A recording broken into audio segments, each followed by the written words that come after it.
My wife texted, "I'm having lunch with my ex today. He needs his 7th release this month." I replied, "Hopefully he finds one." Then I had lunch with her best friend, who had been warning me about their affair for weeks. As we walked hand in hand into a restaurant, we saw them sitting in a private booth. Original post, I, 29 male, I've been with my girlfriend for a little over 2 years. We don't live together. She has a studio apartment. I rent a 1-bedroom about 15 minutes away. We talked about moving in together around our 2-year mark, and that date had come and gone without it happening. I told myself it was logistics, leases, timing, money. Looking back, I think I already knew the reason was something else. Her ex, they dated for 3 years before me. The breakup was supposedly mutual. We just grew apart. She told me this on our second date, like she was reading from script.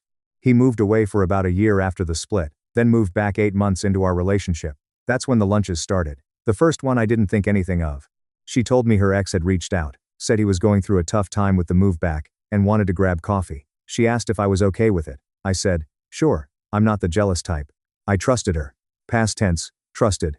The coffees became lunches. The lunches became, he just needs someone to talk to. The someone to talk to became a standing Wednesday thing. It wasn't just Wednesdays. It was whenever he texted, which was a lot. Every time I brought it up, she had the same answer. He needs closure. He's still processing the breakup. I'm the only one who understands what he's going through. 3 years. They broke up 3 years ago. A man who needs 3 years of weekly lunches to process a breakup doesn't need closure.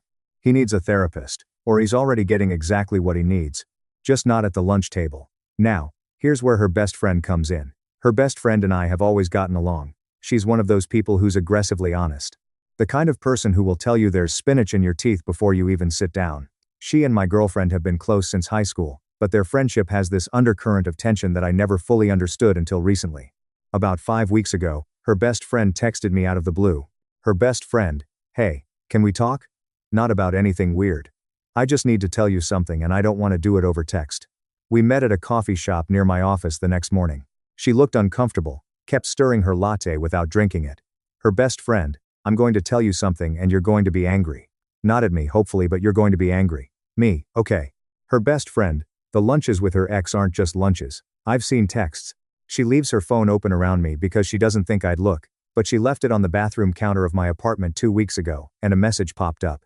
It was from him. I won't repeat the exact words, but it wasn't something you'd text someone you're just getting closure with. Me. How bad? Her best friend, bad enough that I screenshotted before I could talk myself out of it. She showed me. It was a text from her ex that referenced a specific physical detail about my girlfriend that you'd only know if, yeah, you get it. And my girlfriend's response was a string of emojis and "can't wait for Wednesday."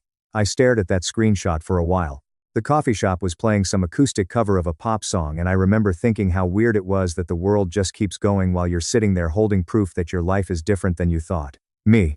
How long? Her best friend. I don't know exactly, but I suspected for at least 2 months. The texts I saw were from 2 weeks ago, but the tone wasn't new.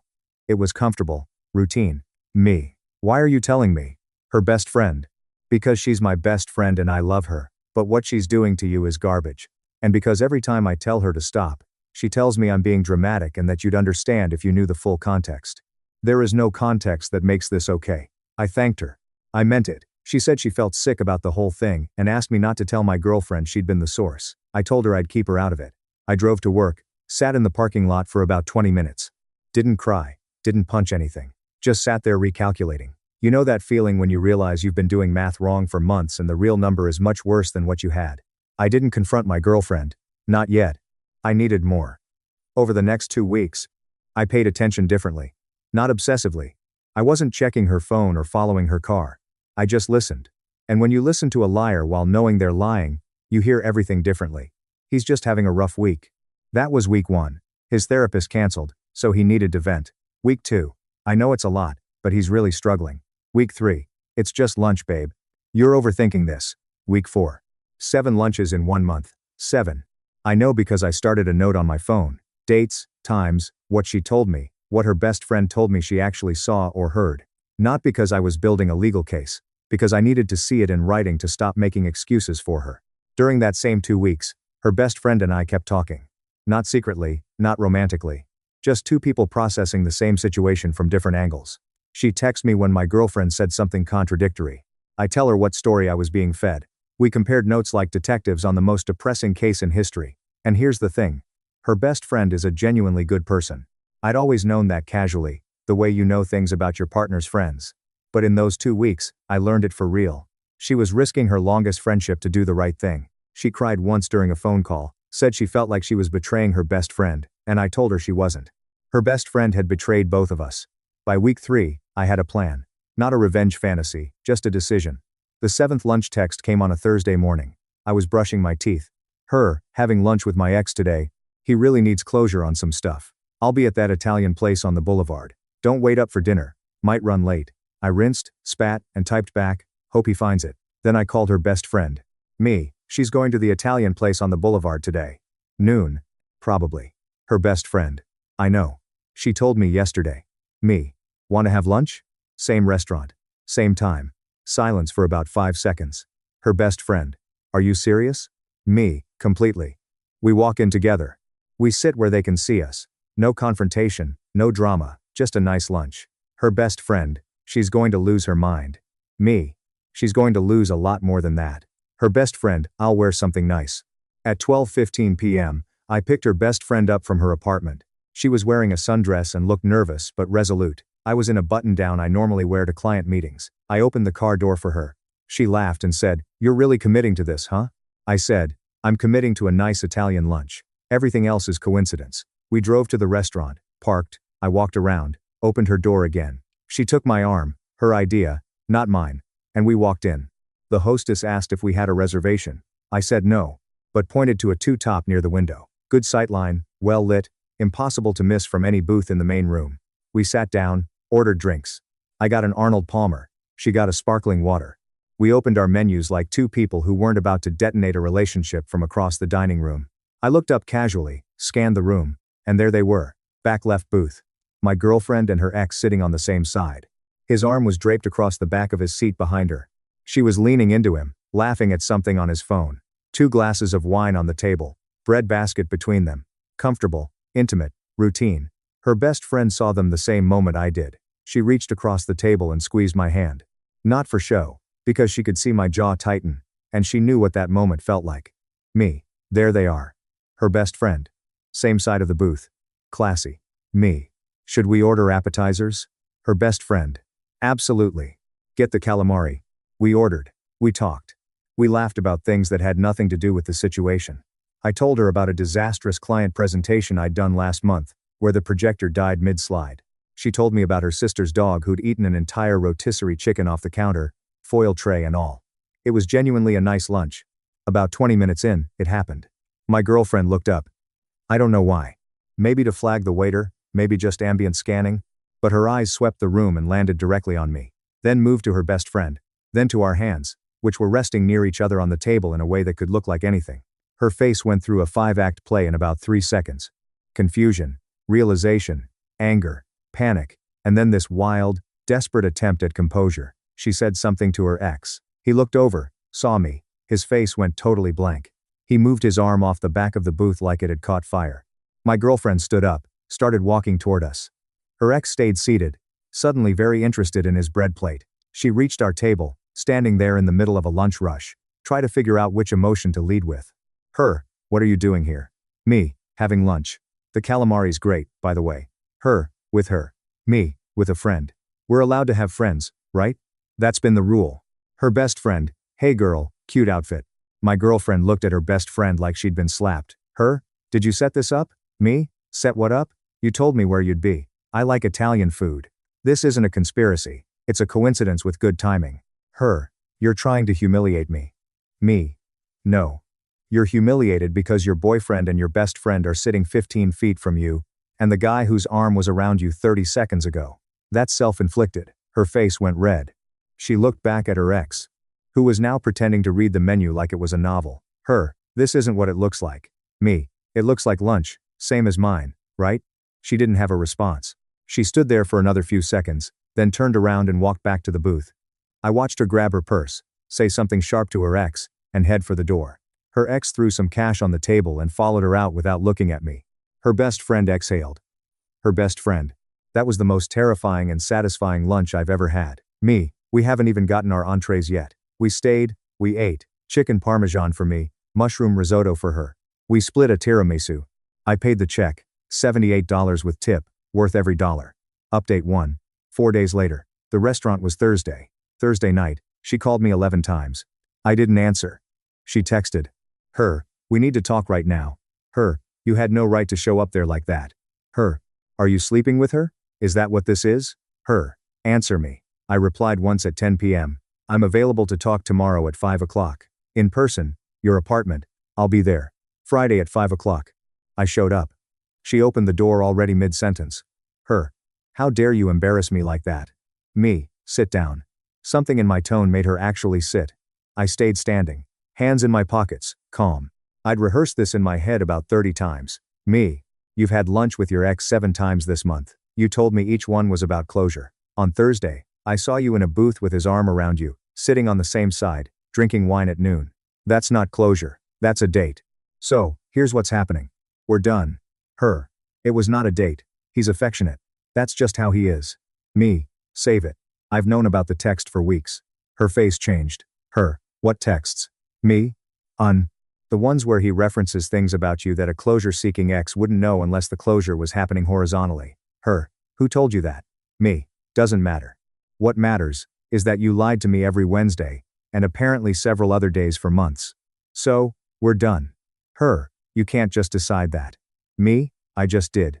Her, is it because of her? Your little lunch date? Are you with her now? Me, I had lunch with a friend. You had lunch with a man whose arm was around you. One of us should be answering that question, and it's not me. She started crying. Real tears, but also strategic tears, the kind that come out when anger isn't working and you need to switch tools. Her, I made a mistake. People make mistakes. You can't throw away 2 years. Me, you threw it away 7 times this month. I'm just acknowledging the receipt. I left. She followed me to the door, still talking. I got in my car and drove away.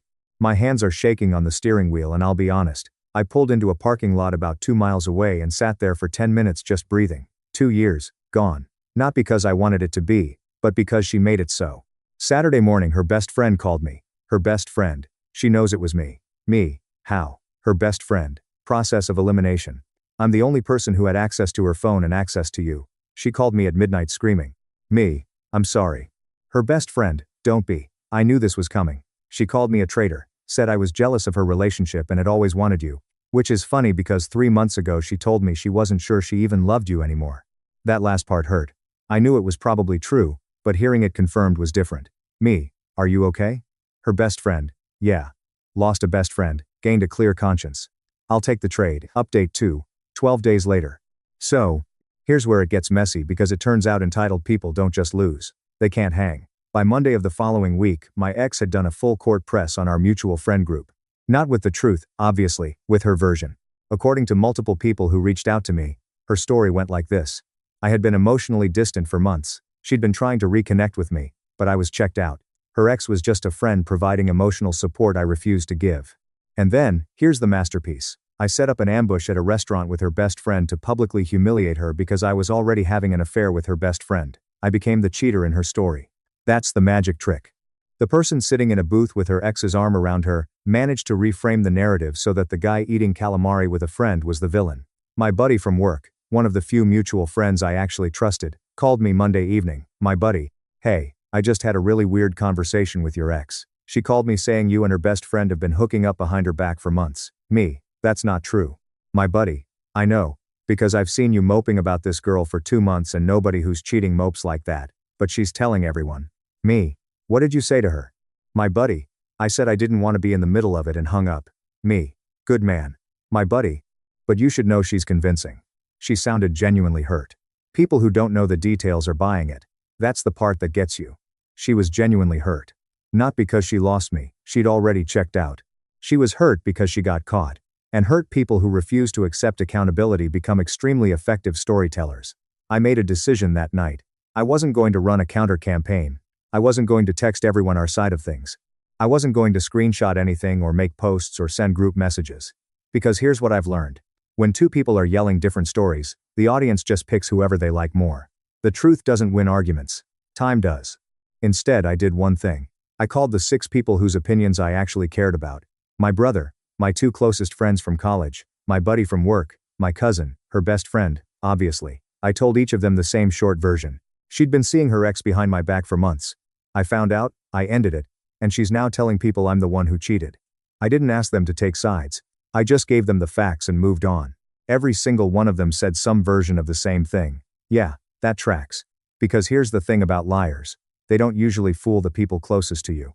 They fool the periphery, the acquaintances, the coworkers, the people who only know you from group hangs and birthday parties. Those people are easy to sway because they don't have enough data to check against. But the people who actually know you, they see through it immediately. Wednesday. Of course, it was a Wednesday. Her ex called me. I almost didn't pick up, but curiosity won. Her ex, hey man, I know this is weird. Me, extremely. Her ex, I just wanted to say there's no hard feelings from my end. I didn't know she was lying to you about the lunches. Me, you but didn't know her boyfriend thought you were getting closure? Her ex. She told me you guys had an open thing going on, that you were cool with everything. Me, an open thing? Her ex. Yeah, she said you both saw other people. Me. We did not see other people. I didn't see anyone. She saw you. Long pause. Her ex. Well, that's messed up. Me. Sure is. Her ex. For what it's worth, she told me the same thing. That it was casual, that you both knew. Me. She's efficient, I'll give her that. Lied to both of us with the same story. He didn't have much else to say. I didn't either. He wished me well. I said cool and hung up. I don't blame the guy, honestly. He was being lied to, too, just from the other direction. Thursday I got a call from her mother. Here we go. Her mom. I'm hearing terrible things about how you treated my daughter. Me. What did she tell you? Her mom. That you've been sneaking around with her best friend for months and then humiliated her in public. Me, ma'am, your daughter has been having lunches, 7 in 1 month, with her ex-boyfriend. I saw them together in a booth with his arm around her. I've seen texts that confirm it's more than friendship. I ended the relationship. I've never been unfaithful to her. Not once. Her mom. Well. She says. Me. Her ex-boyfriend called me 2 days ago and confirmed everything. He told me she told him we had an open relationship. We didn't. She lied to him, and she lied to me, and now she's lying to you. Her mom went quiet for a while. Her mom. I don't know who to believe. Me. Believe whoever you want, but maybe ask her why her ex called to apologize to me if nothing happened. She didn't have an answer. The call ended shortly after. Not hostile. Just finished. By that weekend, the noise was dying down. Most of the mutual friends had quietly picked a side or opted out. The ones who mattered to me knew the truth. The ones who didn't were welcome to their version. I wasn't going to chase people who were perfectly happy being misinformed. Her best friend and I had dinner that Saturday. Not a date, not officially. We went to a ramen place and talked for 3 hours about everything except the situation. Her job, she's a veterinary tech. My job, supply chain analyst. Which she described as somehow making spreadsheets sound interesting. We laughed a lot. It felt easy in a way that nothing had felt easy in months. Walking back to the car, she stopped and said, her best friend, I want to be really clear about something. I didn't tell you about the cheating because I wanted to be with you. I told you because it was the right thing to do. Me, I know. Her best friend. But I also want to be clear that I'm glad we're here. At this ramen place. On this sidewalk, right now. Me. Too. Her best friend. Cool. I'll buy you, me, dessert. Me. You just ate 2 bowls of ramen. Her best friend. And now I want mochi. Keep up. I bought the mochi. We sat on a bench and ate it, and didn't talk about anything important, and it was the most relaxed I've been in weeks. I'm not calling it a relationship yet. It's too soon and too close to the wreckage. We both know that, but there's something there. Something that started as mutual decency during a bad situation and ruin, is something I don't want to name yet because naming it too early kills it. My ex texted me one final time about 5 days ago, late at night, the classic. Her. I miss you. I know I messed up, can we talk? I looked at it for a while, not because I was tempted, because I was remembering who she was before the lies. The person who laughed at my bad jokes and remembered my coffee order and fell asleep on my shoulder during movies. That person existed too, but she existed alongside the person who sat in a booth with another man's arm around her, and then texted me that he needed closure. I typed, I hope you find what you're looking for, but it's not going to be with me. Take care. Then I blocked the number, not out of anger, out of self-preservation because I know myself and if she kept texting, eventually she'd catch me on a weeknight, and I'd say something I couldn't take back. Better to close the door than to test how many times I can walk past it. Her best friend sent me a meme yesterday. Just a picture of calamari with the caption, our origin story. I laughed for a solid minute. The Italian restaurant still has the same lunch menu, same booth in the back left, same calamari. I haven't been back. Maybe I will someday. Maybe I'll bring someone. Maybe we'll sit at that same window table and order Arnold Palmer's and not think about the people who used to sit across the room, but that's later. Right now I've got leftover ramen in my fridge and a matcha-related text to respond to. And that's enough.